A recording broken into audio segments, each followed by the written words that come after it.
Powerful. Welcome to Soul Series. Welcome back to my Soul Series, our weekly half hour, to be able to delve into, all things really spiritual, to challenge the status quo. That's what this show is all about, to connect to higher ground and thereby elevate the value of our experience here and now. The here and now, that's an expression that's achieved an almost, cult-like status in our lexicon. But as in any case, when phrases are used and overused in a culture, sometimes they tend to lose their influence and their impact. And people just sort of toss about the here and the now as a reference in time without actually considering, I think, the magnitude of what those words really represent. Today, right now, I want to share with you somebody who has helped me, along with millions of other people, to really understand just why that phrase, the here and particularly the now, is not only vital, but is really all that there is. My guest today should be called, I guess, the father of the now, because Eckhart Tolle is widely recognized as one of the most original and inspiring spiritual teachers of our time. I personally think that you are a prophet, Mr. Tolle. And I was first introduced to your teachings back in the year 2000 when actress Meg Ryan was on my show, and she told me about this book. We were in a commercial break. I don't even know how the subject came up, but she mentioned the power of now and how it was really having a big impact on her life. And so I went right out and I got the book right away. And I put it in my magazine as on the O list. And I think I even listed as a favorite thing for Christmas for all of our viewers. The Power of Now, A Guide to Spiritual Enlightenment, would have to be one of the most transformative books in my life.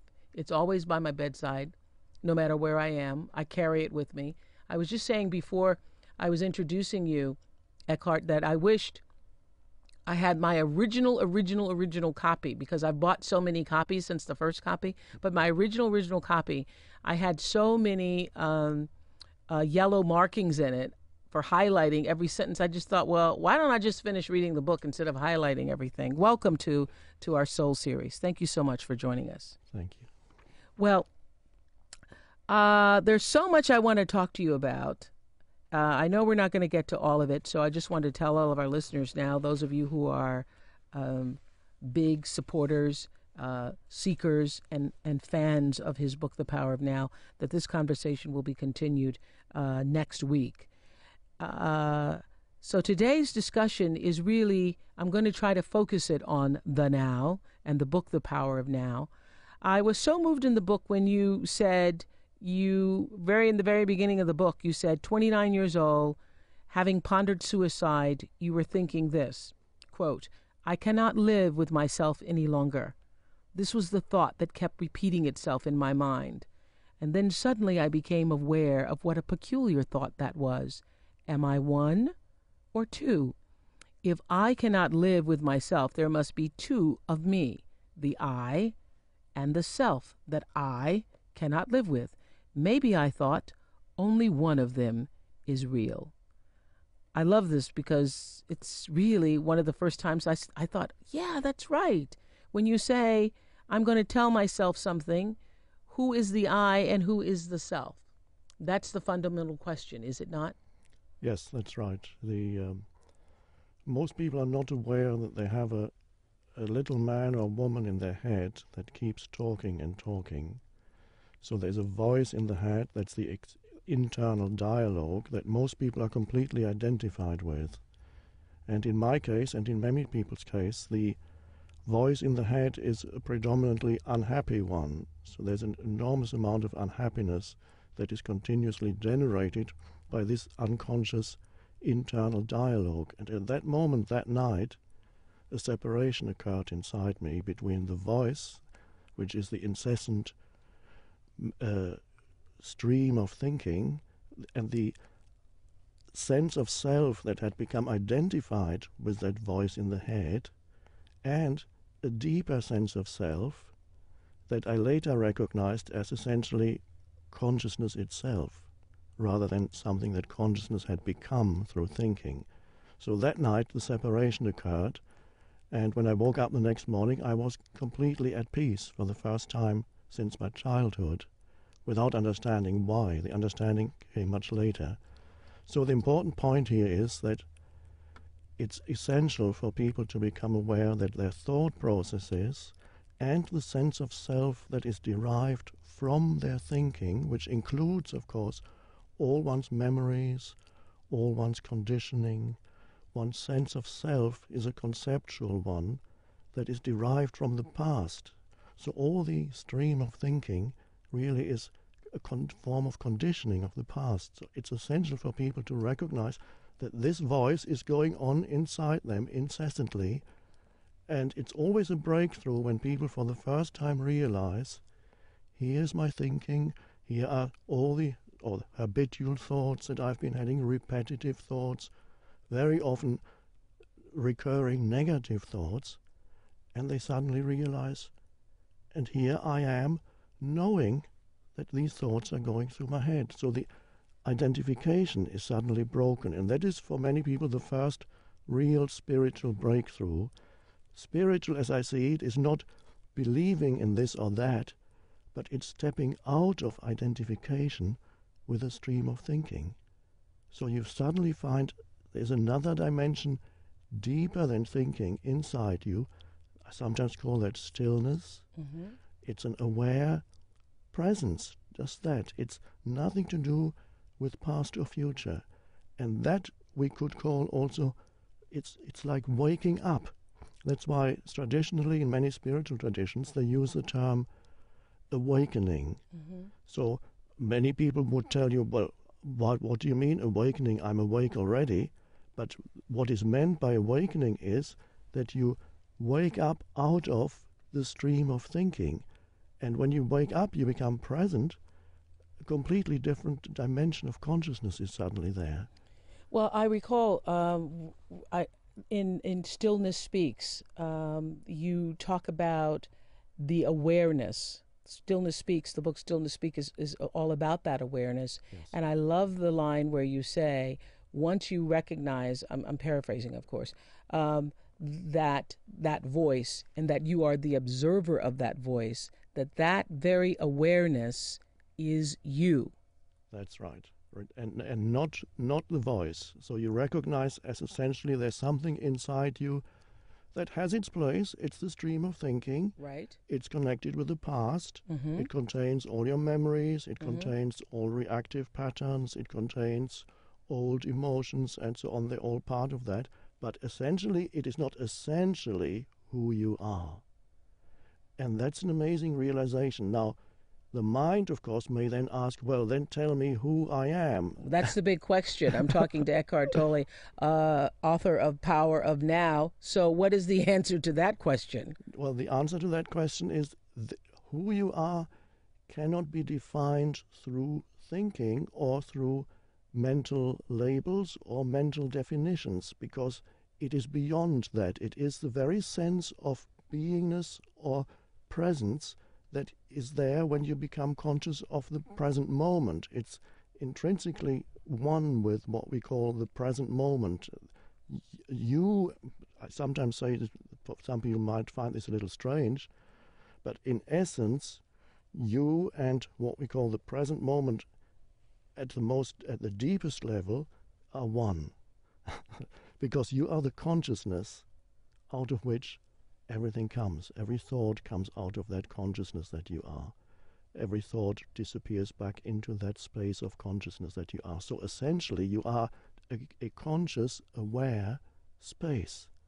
And all your sense perceptions, all your thinking, all your emotions happen, they come and go in that aware space. Yeah. Yes. Well, did it feel like, Eckhart, when this happened to you, that moment of realization where you realized the voice was separate from the awareness, that moment that you speak about in the beginning of the book, did it literally blow your mind? Yes, it did.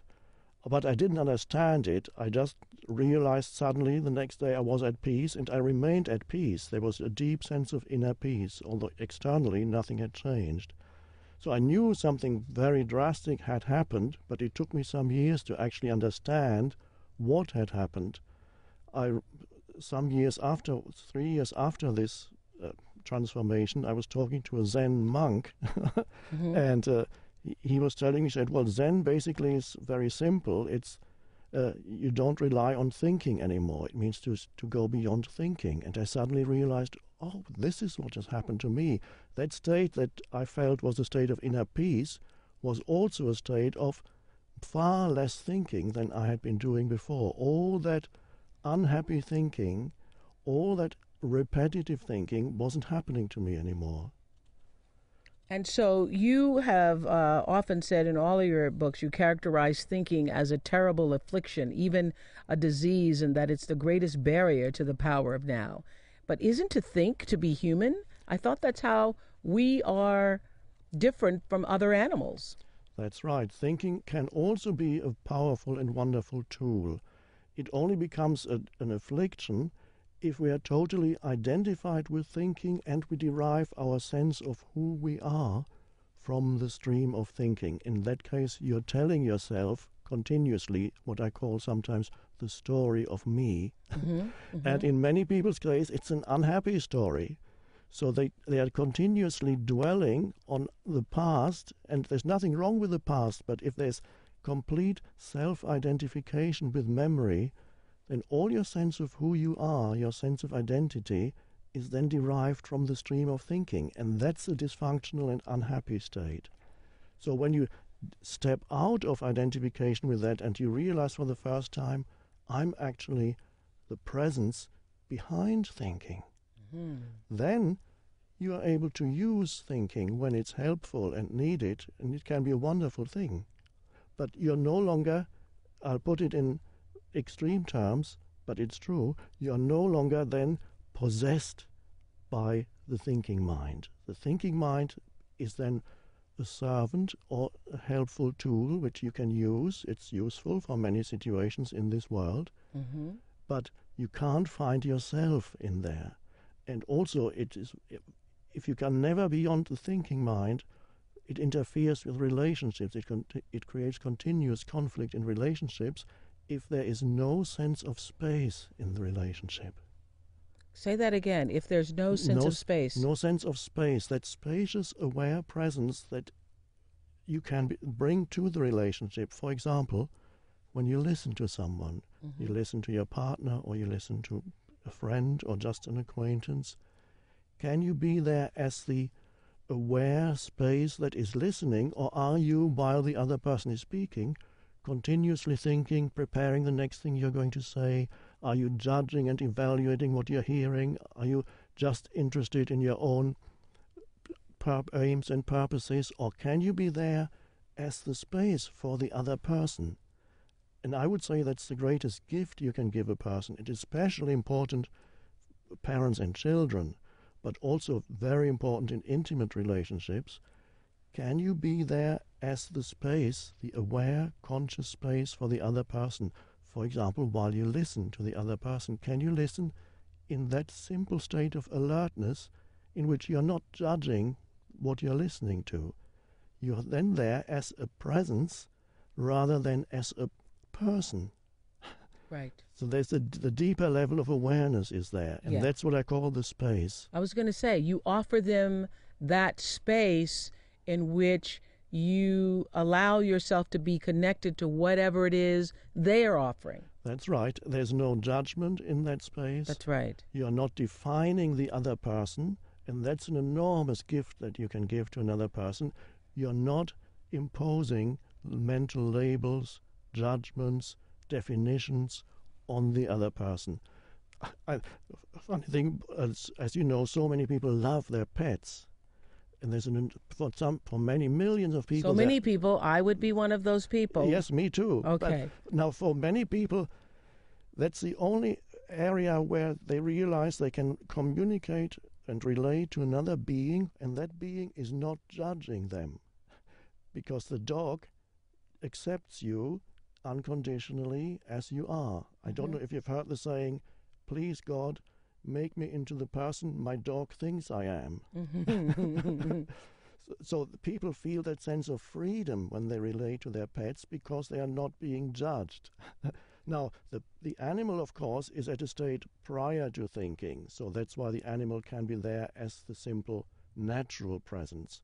But when a human being is there, the human being has moved beyond thinking, and that's the state of awareness. Well, but both these states are free of definitions and judgments. Jesus, of course, also talked a lot about the importance of not judging another person. Well, because since the power of now, so many people have been introduced to this very idea that you presented to us in this book, and are stimulated by the idea, and even I have had glimpses of that space. Oh, I'm sure you have. Yeah, glimpses of that space. But how can you live in that space? You seem to live in that space. Yes. Well, first of all, it's important to acknowledge and to be grateful for the glimpses of it when they happen. And then you can actually not just wait for the space to happen almost as a kind of grace that comes into your life, which sometimes does happen. Right. But you can also invite that space simply by bringing more presence into your life, which means more present moment awareness. For example, I recommend that people use little everyday activities that they do every day unconsciously and bring a conscious presence. When you wash your hands, when you make a cup of coffee, when you walk across a room, down the stairs, you're in the elevator, waiting for the elevator. These are all opportunities for, instead of indulging in thinking, being there as a still alert presence. Yes, like a lot of people, take showers in the morning. They're taking a shower, but they might as well already be in the office because they're thinking about, getting in their car and what am I going to do today? And That's right. what is my to-do list? Yes. Instead of being present in the shower, feeling the water, the essence of the water, the moment, whatever. That's right. So it's bringing little spaces into your everyday life, as many spaces as possible.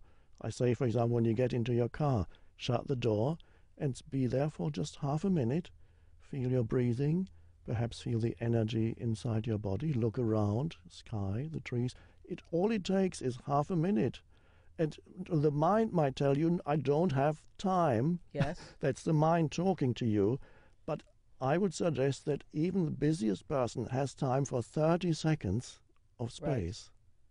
When they sit in their car, for example, or many other occasions. Well, I will have to tell you that I think it was the year 2000 I first read this book, and many, many, many times this book has saved me. I mean, the theories in The Power of Now have saved me, and today, as a matter of fact, I had, one of the most hectic days, but I remember waking up this morning thinking, oh my God, I'm going to be so stressed, I'm going to be so stressed. I let that go, I let those thoughts go, and just thought, I will just, for every moment of the day, be present now. Yes, that's a continuous refocusing on what really matters, what matters most in anybody's life, which is always now, the present moment.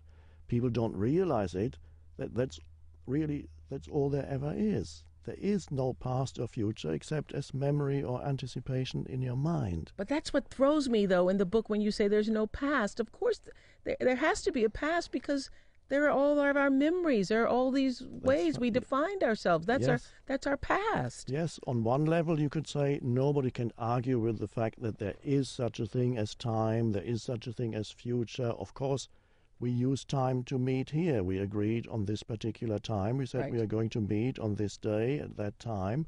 Otherwise, it would have been difficult. We might never have met accidentally. Right. And you are hard to find in all the different countries. I'm talking to Eckhart Tolle, author of Power of Now. But we agreed on this time, and we are here because this is now. That's right. So time, then, is something that we cannot do without. We could even say time is what dominates this entire life that we experience here, This because illusionary plane that we're on. that's right. Right. I call it the surface level of reality Got is it. completely dominated by time, which is the past and future in the continuous stream. And people look to time very often for expecting that time will eventually fulfill them, time will eventually give them what they need, time will eventually give them happiness. And sometimes, of course, it does for a while. But essentially, the true happiness you cannot find by looking into the future, because it is intrinsically one with living deeply in the present moment. So it has been said there are two ways of being unhappy. One is not getting what you want, and the other is getting what you want.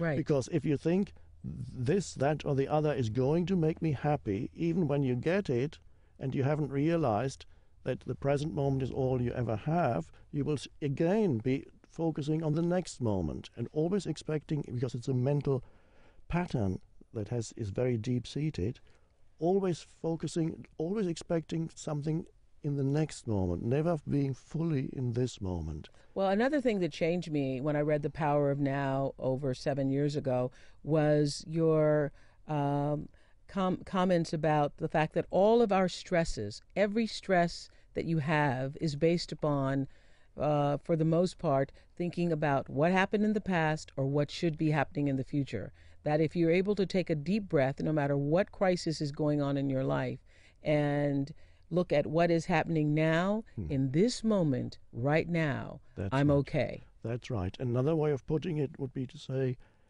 when many people identify their whole sense of self with problems. Right. Problems. They're continuously involved in problems. And so for many people, their whole sense of identity is intimately bound up with the problems they have or think they have. And often, just as a reality test, I tell people, just a moment, I say, just like, what problem do you actually have at this moment? Just focus, see what the problem you have at this, not in an hour's time or tomorrow morning, but what problem do you have now? And sometimes people would suddenly wake up when they hear that question, because they have to realize, at this moment, I don't actually have a problem. What you might have is a challenge.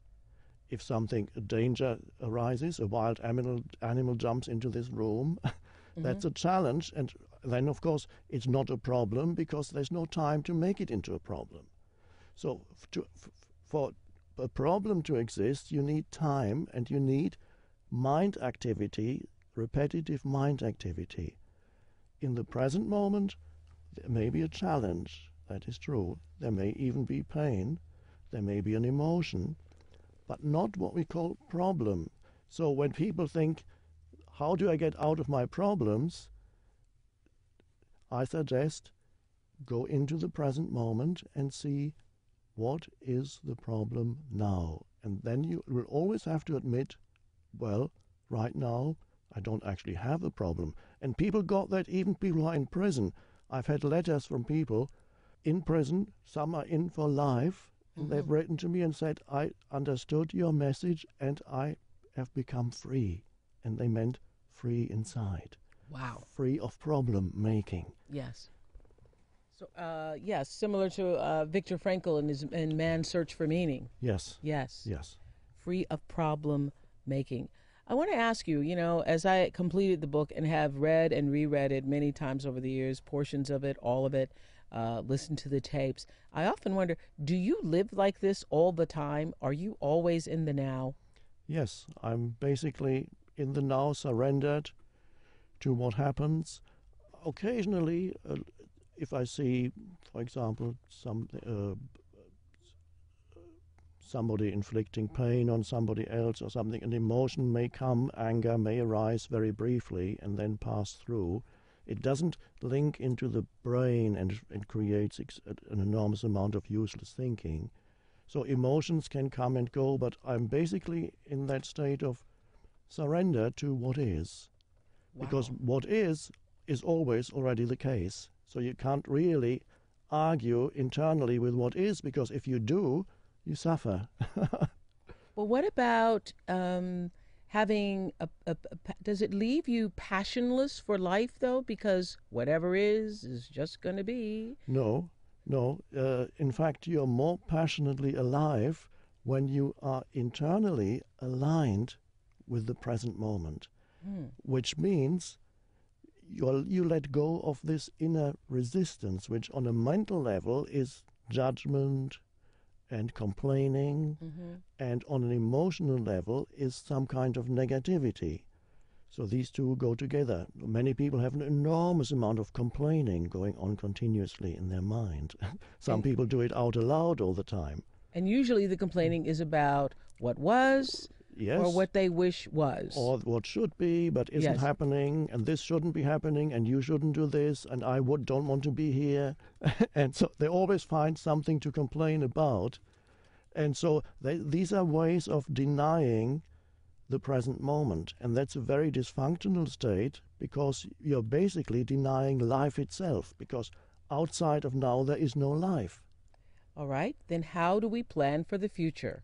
We're all told that we should plan for the future. We shouldn't just be passive about the future. No, you should plan for the future, and you don't need to lose yourself in the future. If you plan for the future, you can actually enjoy saying, okay, let's say I'm planning a trip or I'm planning a course of study, and you write down what you have to do, the various steps, and you enjoy that.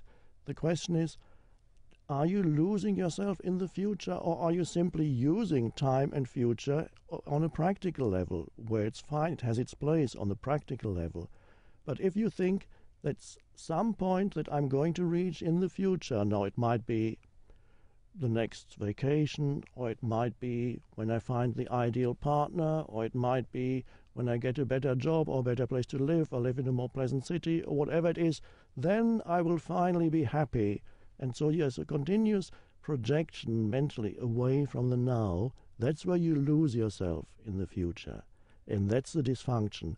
Using planning is actually fine. There's nothing dysfunctional about that. So, and that's the difference, you could say, between, as I call it, clock time, which has its place in this world, right, and psychological time, which is the obsession, continuous obsession with past and future. When you say have its place in this world, do you feel that, even now in the human body, which is often for a lot of people the pain body that you call it, do you feel that you're straddling both worlds? Yes, you could say that. There needs to be a balance between dealing with things in this world, which involves time and thinking, but not being totally trapped on this level of time and thinking, not being totally trapped in time and totally trapped in the stream of thinking, so that there is a deeper dimension inside you that is actually outside of that stream of time and thinking. And that's the inner stillness, that's the inner peace, and that is a deep, vibrant sense of aliveness. So you're actually very passionate about life in that state. Wow. That's what we're looking for here. I just love talking to you. One of my favorite books all time in the world, The Power of Now, Eckhart Tolle. Thank you so much for joining us this week. And we'll talk next week about one of my favorite things to discuss, the ego, which you speak so profoundly about in your book, A New Earth, Awakening to Your Life's Purpose. We'll join you again next week. Thank you so much, everybody, for listening. Thank you.